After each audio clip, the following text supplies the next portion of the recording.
Alright, so we're in Texas and with my friend Sarah here, we're driving to the coffee shop to do some email work.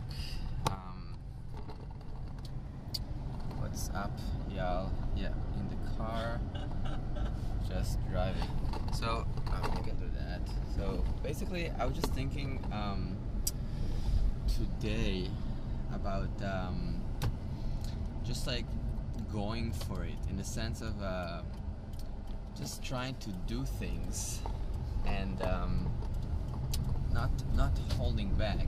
Like, I feel like a lot of times, you know, a certain action might not be financially the best idea, like maybe some tours or some shows are not great, but I really am sorry about the shakiness.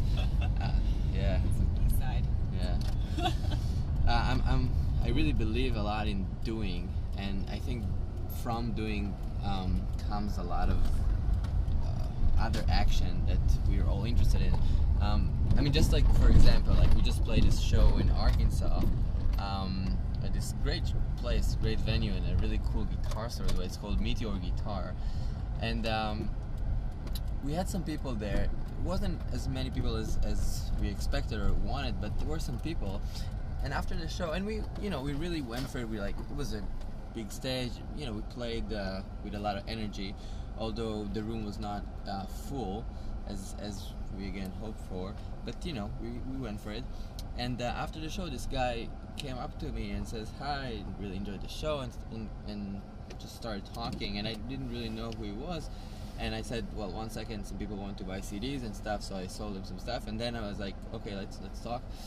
And we continued talking. He says, "Hi, I'm Al Bell," which he's he was the president of Motown Records, and legendary producer, and and just by doing that show, now we're in touch, and we're talking and texting with his COO, and I mean, it's just wild. And I think if I wouldn't do that gig, I mean, not that I don't know what will happen with our relationship or conversation, but even if nothing, I'm just saying, like, doing things is super important. I just wanted to kind of say that in the car in Texas. Now, coffee.